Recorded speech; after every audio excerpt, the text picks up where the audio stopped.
Assalamualaikum warahmatullahi wabarakatuh. Perkenalkan, nama saya Hikmatul Adila Wazakia. Di sini saya akan mempresentasikan forum berbicara kritis. Yang pertama yaitu diskusi panel. Jadi, diskusi panel adalah model diskusi yang membahas suatu masalah yang dilakukan oleh beberapa panelis.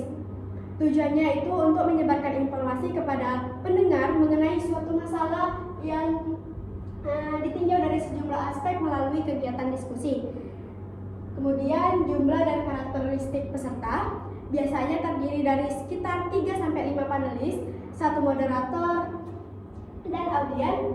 Panelisnya itu biasanya orang yang mempunyai ilmu atau pengalaman di topik tertentu. Yang ketiga yaitu peran moderator. Moderator di sini yaitu bertugas untuk mengatur jalannya diskusi, memberikan kesempatan kepada panelis untuk berbicara, dan memandu sesi tanya jawab. Yang keempat, tingkat formalitasnya. Tingkat formalitasnya itu cukup formal. Hasil yang diharapkan itu supaya audien mendapatkan pemahaman yang lebih luas karena mendengarkan pendapat dari beberapa narasumber. Slide yang kedua, seminar. Definisi dan tujuannya. Jadi seminar itu ialah pertemuan sekelompok orang untuk membahas dan mencari solusi oleh seseorang ahli sebagai pembicara. Tujuannya itu untuk menyampaikan pengetahuan, informasi, dan menyampaikan gagasan dari ahli pada peserta. Jumlah dan karakteristik pesertanya itu biasanya ada 1-3 orang pembicara, 1 moderator, dan peserta yang jumlahnya biasanya itu puluhan hingga ratusan orang, seperti mahasiswa, dosen, ataupun masyarakat yang tertarik akan topik tersebut. Tingkat formalitasnya itu bersifat formal. Kemudian hasil yang diharapkan itu supaya peserta memperoleh informasi dan wawasan dari materi yang disampaikan. Slide ketiga, konferensi. Definisi dan tujuan. Konferensi adalah sebuah acara yang biasanya diadakan selama lebih dari 1 hari, di mana terdapat beberapa kelompok yang mendiskusikan topik tertentu secara formal. Tujuannya di sini untuk berbagi informasi, mendiskusikan ide, atau menyampaikan perkembangan dalam bidang ilmu atau industri tertentu. Kemudian jumlah dan karakteristik pesertanya itu cukup banyak, biasanya berasal dari berbagai institusi seperti dosen, peneliti, mahasiswa, atau profesional di bidang tertentu. Peran moderatornya di sini memastikan diskusi berjalan dengan lancar, terstruktur, dan sesuai dengan topik. Hasil yang tingkat formalitasnya itu formal. Hasil yang diharapkan untuk menghasilkan pengetahuan baru, kolaborasi baru, atau ide untuk mengembangkan pengetahuan dan peluang di masa mendatang. Selanjutnya yaitu simposium. Simposium adalah yang pertama definisi dan tujuannya. Jadi simposium adalah pertemuan dengan beberapa pembicara yang mengemukakan pidato singkat tentang topik tertentu dan tentang beberapa aspek dari topik yang sama. Tujuannya itu untuk menguraikan serta memaparkan berbagai aspek yang berbeda terkait suatu topik. Kemudian peran moderator. Peran moderatornya mengatur jalannya presentasi serta diskusi antara pembicara dan peserta.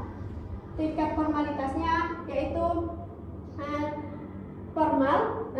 Kemudian hasil yang diharapkan itu supaya peserta dapat memahami suatu topik secara mendalam dari berbagai sudut pandang. Kemudian slide kolokium. Jadi kolokium itu ialah pertemuan ilmiah atau seminar akademik yang mempertemukan pakar dan dosen mahasiswa untuk mendiskusikan topik penelitian atau kemajuan studi, khususnya seminar proposal. Tujuannya di sini yaitu untuk membahas kemajuan riset seperti skripsi, tesis, disertasi, maupun mendapatkan masukan perbaikan. Jumlah dan karakteristik pesertanya tidak terlalu banyak, biasanya terdiri dari dosen, mahasiswa, atau peneliti yang memiliki minat di topik tersebut. Kemudian peran moderatornya di sini memimpin jalannya diskusi dan memberi kesempatan kepada peserta untuk memberikan pendapat atau gagasan. Tingkat formalitasnya itu formal, tetapi suasananya itu lebih santai dibanding konferensi. Hasil yang diharapkan supaya terjadinya diskusi yang lebih mendalam dan adanya masukan atau kritik terhadap penelitian yang dibahas. Kemudian yaitu debat. Yang terakhir debat. Jadi definisi dan tujuannya itu debat itu ialah kegiatan adu argumen antara dua pihak yang memilih pandangan berbeda terhadap suatu topik, dan tujuannya itu melatih kemampuan berpikir kritis, analitis, dan rasional dalam menyusun serta mempertahankan argumen berdasarkan data.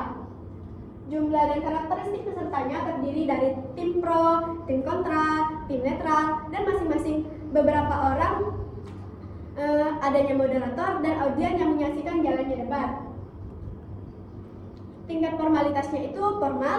Hasil yang diharapkan itu audiens dapat memahami berbagai sudut pandang dari suatu isu yang diperdebatkan. Kemudian komponen kedua, di sini saya akan mempresentasikan rancangan kegiatan ilmiah dengan tema pemanfaatan teknologi artificial inteligensi dalam pengembangan pendidikan tinggi. Di sini yang pertama saya akan menjelaskan alasan saya memilih seminar tersebut. Di sini saya memilih format debat karena menurut saya debat bisa membuat pembahasan tentang artificial inteligensi dalam pengembangan pendidikan tinggi bisa menjadi lebih menarik.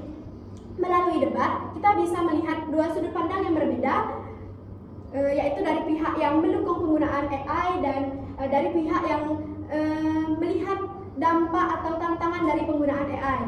Jadi peserta tidak hanya menerima informasi saja, tetapi juga bisa berpikir lebih kritis terhadap topik yang dibahas. Yang kedua yaitu struktur acara yang diusulkan seperti durasi, keseluruhan, jumlah sesi, dan jumlah pembicara. Kegiatan debat ini direncanakan berlangsung sekitar 3 jam. Acara dimulai dengan pembukaan sekitar 10-15 menit oleh moderator untuk menjelaskan tujuan kegiatan dan aturan debat. Setelah itu masuk ke sesi utama debat, yaitu penyampaian argumen dari masing-masing tim. Dalam kegiatan ini terdapat 2 tim, yaitu ada tim pro dan ada tim kontra. Dan di masing-masing tim tersebut terdiri dari 3 orang pembicara. Tim pro akan menyampaikan argumen mengenai pemanfaatan penggunaan artificial inteligensi dalam pendidikan tinggi tadi. Sedangkan tim kontra akan membahas tentang dampak dan tantangan bagi penggunaan AI tersebut. Setelah penyampaian argumen, kegiatan dilanjutkan dengan sesi sanggahan antar tim, kemudian adanya sesi tanya jawab dengan audiens agar peserta juga bisa ikut terlibat dalam debat tersebut.